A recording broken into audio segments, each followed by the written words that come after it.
Bien, bonjour à tous et bienvenue dans cette vidéo sur la correction de l'activité 1 du chapitre 10 sur la gravitation universelle. Alors, si vous n'avez pas lu l'activité documentaire, vous pouvez la lire maintenant, vous faites sur pause et puis vous pouvez lire cette activité, ce petit document. Alors, cette gravitation universelle, donc, on la doit à un scientifique, un des plus grands physiciens que le monde ait connu, hein, c'est Sir Isaac Newton. Et donc, Sir Isaac Newton, la légende veut, alors est-ce que c'est vrai ou pas, on n'en sait rien, probablement pas, mais c'est bien de connaître quand même la légende, veut que, en fait, si un jour il était en train de faire la sieste sous un pommier, et puis il s'est pris une pomme sur la tête, et puis la plupart des gens ont fait aïe, et lui, en fait, non, il s'est dit, mais pourquoi? Alors pourquoi quoi? En fait, si, on comprenait bien pourquoi les pommes tombaient, hein, voilà, parce que ça tombait forcément vers le bas, la terre attire la pomme, voilà, point final. Mais lui, il s'est dit, mais en fait, comment se fait-il que la pomme soit attirée par la Terre et quand il regarde le ciel aussi, il voit la Lune? Et pourquoi est-ce que la Lune, elle ne tombe pas? Et ça, c'est la grande question à laquelle il a pu répondre. Et donc, il a permis d'établir les lois de la gravitation universelle, donc qui permet de dire que tous les corps dans tout l'univers s'attirent. D'accord? Et donc voilà, tous les corps s'attirent. Donc la Terre attire la pomme attire la Terre, mais en fait, comme la masse de la pomme, par exemple, est beaucoup plus petite que celle de la Terre, et bien en fait, c'est la pomme qui va bouger. D'accord? On explique aussi que la Terre attire la Lune, mais que la Lune attire aussi la Terre. Hein, c'est le phénomène des marées, par exemple, qui est illustré par le phénomène des marées. Et donc voilà, il a réussi à établir une théorie donc qui est encore valable maintenant, qui permet encore, par exemple, d'envoyer des fusées dans l'espace. Hein. Il comprend encore le mouvement grâce aux lois. Alors c'est pas la gravitation universelle, c'est les trois lois de Newton, mais quand même, il a fait quand même plein de choses sur Isaac Newton. Alors première question, vous demandez de quoi dépend la force de gravitation. Alors la force de gravitation, si vous avez bien regardé, elle va dépendre de deux choses. Hein. Donc elle va dépendre de la masse des objets. Voilà. Et puis deuxième chose, elle va dépendre aussi de la distance qui les sépare. Voilà, donc deux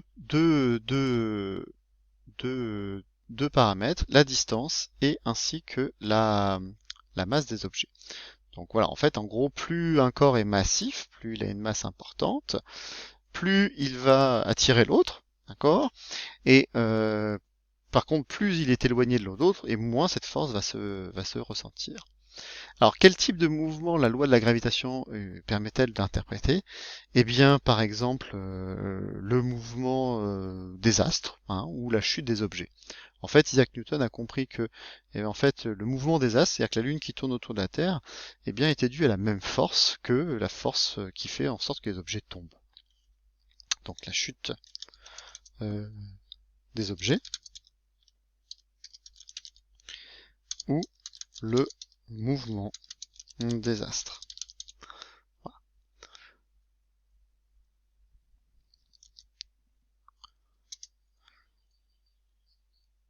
Alors, pourquoi l'interaction gravitationnelle est-elle qualifiée d'universelle? Alors, parce que justement, elle est valable dans tout l'univers. Hein, tout l'univers, que ce soit les planètes, la Lune qui tourne autour de la Terre qui tourne autour du Soleil, que d'autres mouvements dans l'univers, que par exemple la chute des objets. Voilà, ça permet de comprendre, elle est valable dans tout l'univers, hein, car elle est valable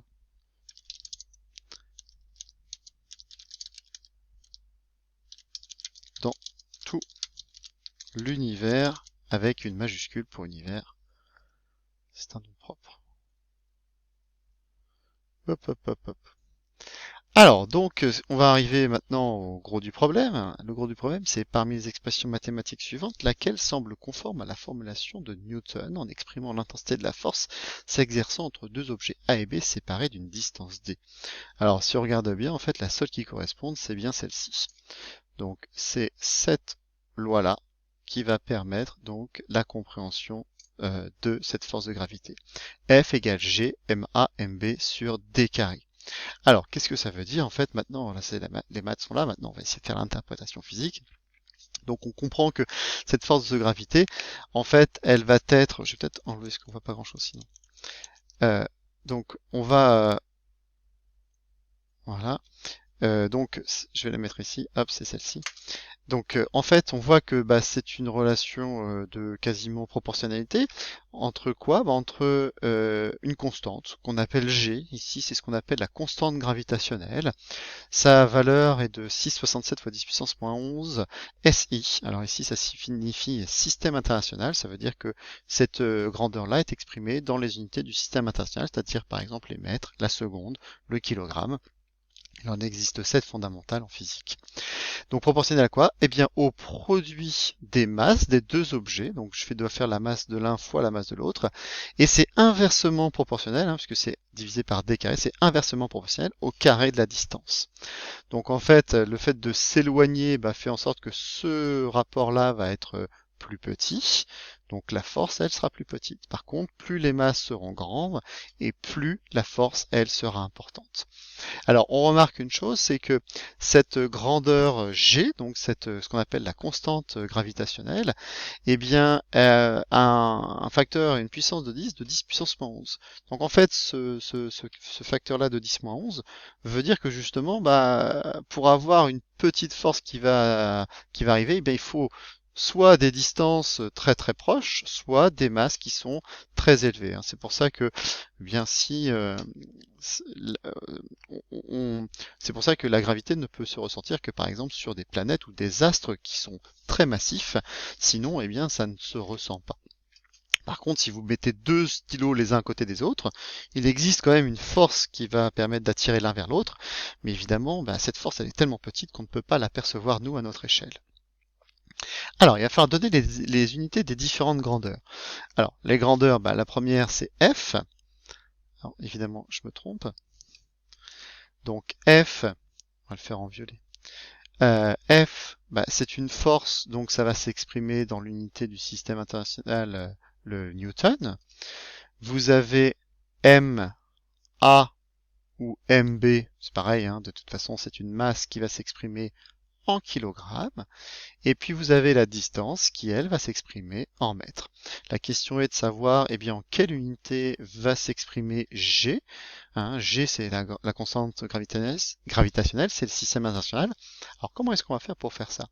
Eh bien, on va, premièrement, on va prendre cette équation-là, et puis on va la changer pour avoir G égale quelque chose.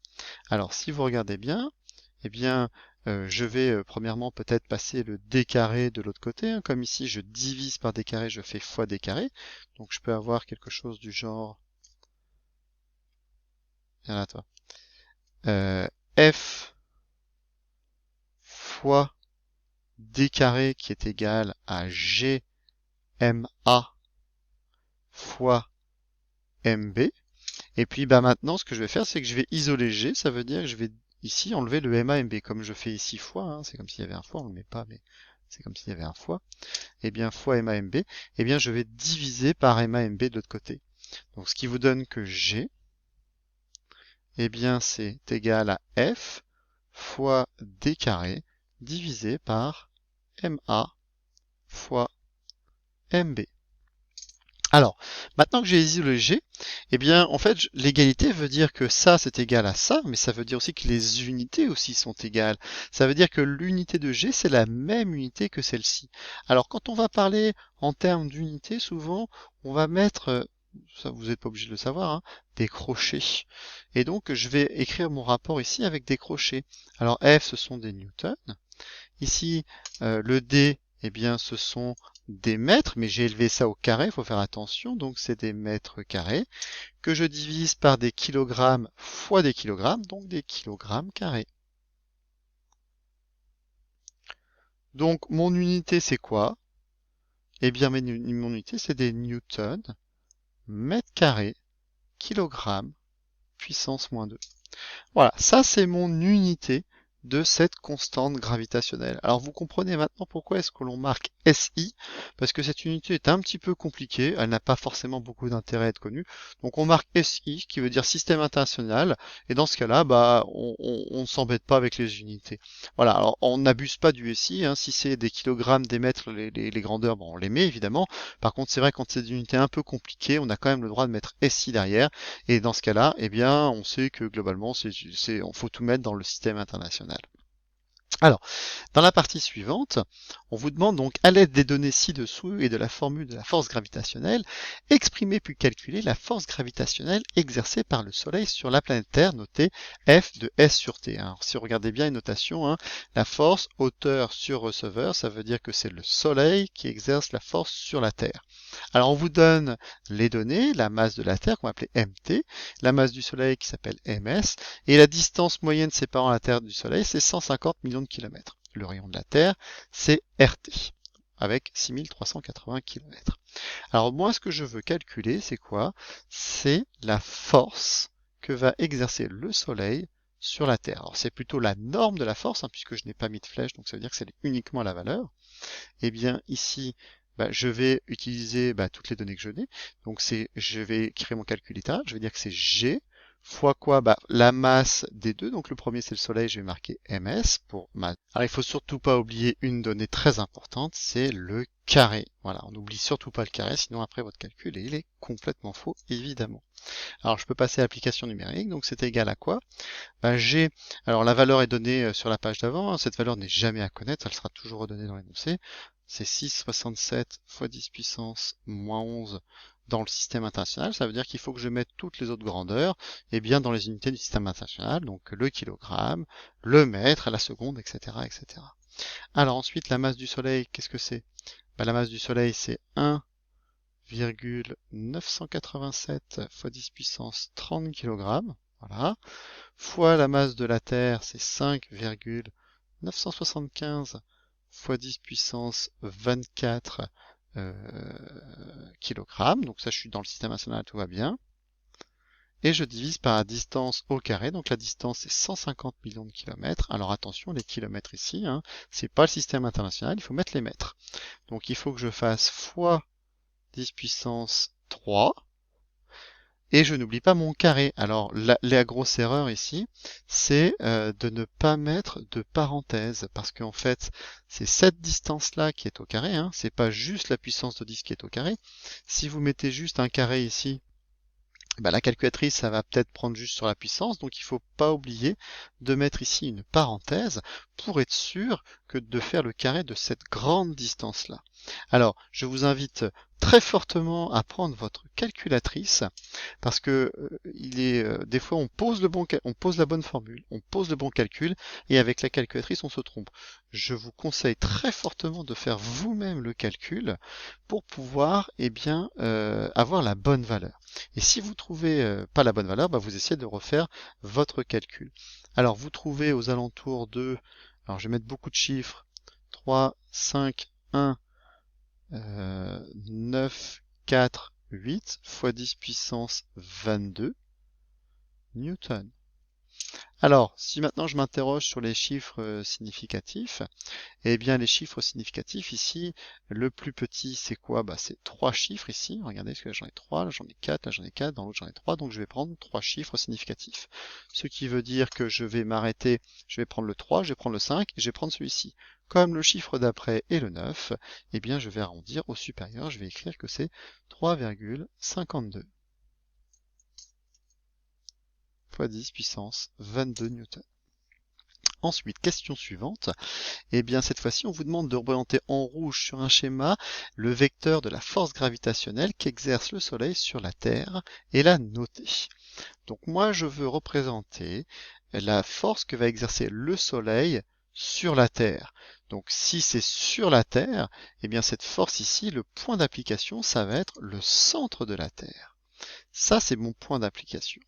Cette force gravitationnelle, elle est forcément attractive. Ça veut dire que je vais créer une force qui va forcément être dans la direction Terre-Soleil. Donc la direction ici, je vais faire une droite à peu près, je vais être sous cette direction-là. Et par contre, comme elle est attractive, donc la Terre va être attirée par le Soleil, donc je vais la faire ici vers la gauche. Donc je vais faire une flèche ici horizontale vers la gauche. La question est de savoir maintenant quelle est la longueur de la flèche. Eh bien, on vous donne une échelle, 1 cm pour 10 puissance 22 newtons. Donc, globalement, si on fait son calcul, je vais faire une flèche de 3,5 cm. Donc, on vous demande de la faire en rouge, on va la faire en rouge quand même. Donc, la force que va exercer le Soleil sur la Terre. Donc je fais un trait de 3,5 cm. Voilà, je peux enlever ma règle et je vais tracer mon vecteur force. Je peux la nommer. Ici donc c'est la force que va exercer le Soleil sur la Terre. Et j'oublie pas ma flèche. Hein, donc bien ici souvent on a du mal entre F du Soleil sur la Terre ou de la Terre sur le Soleil. Ici c'est bien le Soleil qui va exercer une force qui va attirer la Terre, donc c'est le Soleil sur la Terre. Alors, exprimer puis donner la valeur de la force gravitationnelle qu'exerce la Terre sur le Soleil. Donc en fait on veut le contraire maintenant, je veux non pas la force que va exercer le Soleil sur la Terre, mais la Terre sur le Soleil. Alors si on est un petit peu malin, en fait la force la norme de la force, j'écris en bleu, en violet. Donc la force, on va gommer. La force que va exercer la Terre sur le Soleil, eh bien regardez bien, c'est toujours G fois cette fois-ci la masse de la Terre fois la masse du Soleil, la distance Soleil-Terre au carré. C'est exactement la même chose que celle-ci. La seule chose que j'ai fait, c'est que j'ai inversé le M et le MT et le MS. Mais globalement, comme la multiplication, eh bien, je peux inverser les deux termes, ça ne change rien. Je n'ai même pas besoin de faire mon calcul. Ce sera égal, exactement la même chose. 3,52 fois 10 puissance 22 newtons. D'accord ? Alors pourquoi parle-t-on d'interaction gravitationnelle? Eh bien justement parce que une force n'agit jamais seule. Et à force si si le Soleil attire la Terre, eh bien la Terre attire le Soleil exactement avec la même force. Donc on peut marquer donc cette force n'agit pas seule.